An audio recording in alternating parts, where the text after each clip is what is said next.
Íþróttakennarinn Sigurbjörg Gunnarsdóttir og Björgvin maður hennar voru farin að finna fyrir stoðkerfisverkjum þegar þau voru farin að vinna skrifstofuvinnu með mun minni hreyfingu en þau voru vön. Þau voru ekki sátt við það og googluðu nýjar hugmyndir til að bæta úr því og fundu þá amerískar skrifstofulausnir sem eru byltingakendar. Við erum að tala að geta verið að hjóla eða á göngubretti á meðan við erum í tölvunni. Ótrúlegt en satt og við heimsóttum Sigurbjörgu á nýjum vinnustað í Keflavík og fórum auðvitað beint á bretti. Já, nú ég á svolítið skemmtulegum stað, ekki í ræktinni en þó aðeins, eiginlega á skrifstofunni, eða ég ímynda með það að ég sé að fara að skrifa hérna frétt eða klippa. En hjá mér Sigurbjörg Gunnarsdóttir, stofnandi Hreyfisports, sem að opna hérna í Keflavík. Hvað segir mér að þessu, Sigurbjörg? Það segja okkur hvaða starfsemi þetta er. Já, ég augljóslega á göngubretti. Þetta er náttúrulega bara nýtt á Íslandi og myndum við kannski segja sem svona næsta bylting og eftir upphakalega skrifborðinu. Og ég fann það sjálfa í skinni í skrifstofuvinnu að það var ekki nóg að standa við skrifborðið. Það er mjög gott og gott næsta skref. En það var einmitt að ná smá bara hreyfingu og losa aðeins kannski bara þá eins og mjóbogssvæði og mjaðmir og þannig draga úr vöðvabólgu og svona óþægindum. Þannig að kannski ekki hugsa að sleppa að fara ræktina með því að nota þessar vörur en þetta er svona bara gott með til þess að láta þess að líða betur og bæta heilsuna. Man finnst þetta að vera svolítið, hvað ég að segja, sérstakt að þú getur verið að vinna í tölvunni og vera á göngubretti í leiðinni. Þetta er svolítið ýkt. Já, svona við fyrstu sín getur verið. Þetta er náttúrulega nýtt og allt sem er nýtt. Er maður lengi að venjast þessu? Það er náttúrulega misjafnt.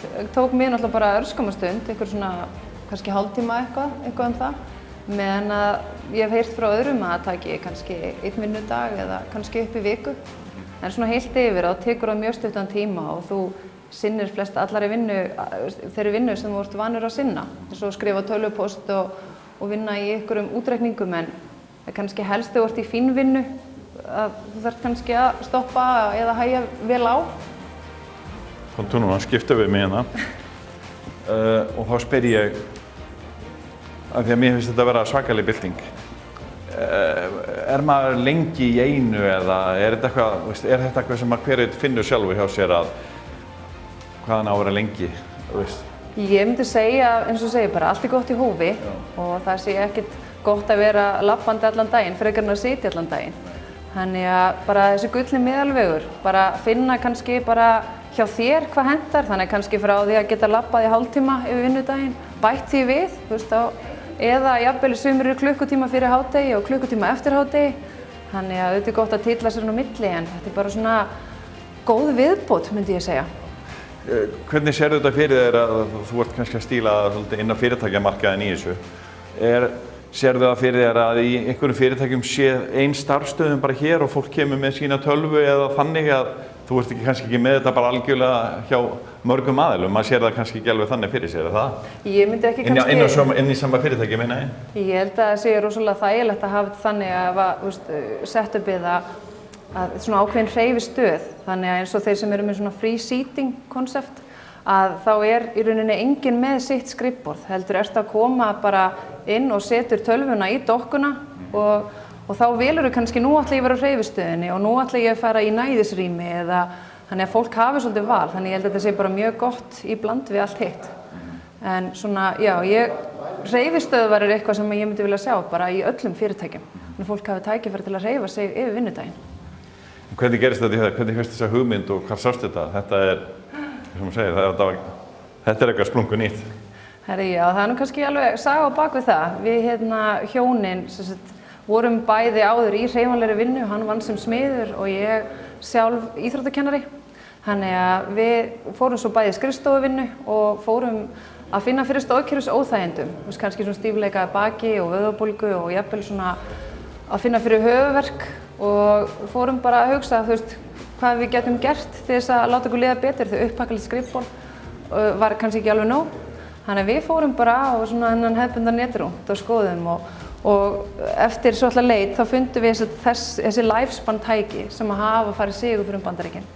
Þetta eru mest seldu tækin í Bandaríkjunum í dag og fyrirtæki eins og Facebook, Google, YouTube, Nike, Marriott, stórfyrirtæki, þau eru að kaupa þessar vörur inn á skrifstofunar hjá sér. Þannig að það hafði svolítið mikið að segja, þannig að við fórum og hittum þá hérna, sem er að sjá Evrópumarkaðinn og prófuðum öll tækin hjá þeim og við bara alveg kolfjöllum og vildum prófa þetta fyrir okkur og svo í framhaldi lifa öðrum að prófa þessar vörur og bæta heilsu sinni leið. Og ég kom með nýja skrifborðsstól, Sigurbjörg. Þetta alvöru græja. Ertu ekki ánægð með þetta bara? Þá letur alla hjóla þessu upp á skrifstofu. Þannig að þetta til í allskyns útgáfum? Já, við erum með nokkra tegundir á svona skrifstofuhjólum og það þá bæði hægt að vera með það stillt þannig að það sé færanlegt og trillir því bara út allt og undir hvaða borð sem er. Svo getur það líka festa eins og ég með það, að þá kemur það bara í svona unity, kemur fundaborð og svo þá 3 eða 2 hjól. Þannig að það líka mjög... Þannig að þetta bara svona? Ég meina þetta ekkert mál að gera allt sem þú vanur að gera við þetta. Svo líka alltaf hægt að stoppa bara og sitja. Þetta náttúrulega óbúslega þægilegur stóll sem slíkur. Nú voruð að opna skrifstofu hérna eða aðstöðu hérna á Hafnargötunni í Keflavík. Hver hafa svona viðbrögðin verið við þessari nýjung? Bara ótrúlega skemmtileg og alveg óbúslega jákvæð. Það bara, fólk að taka óbúslega vel í að við séum að koma með eitthvað bæði nýtt inn á markaðan, eitthvað sem bætir heilsu fólks og það held ég að sé bara búið að vera líka ákall eftir einhverjum sambærilegum vörum. Og svo líka bara ótrúlega gaman að vera komin á Hafnargötuna, gaman að vera bara á heimaslóðum og óbúslega mikið líf hérna og mikið bara uppgangur og búið að taka, við erum bara búin að fá ótrúlega góða móttökur.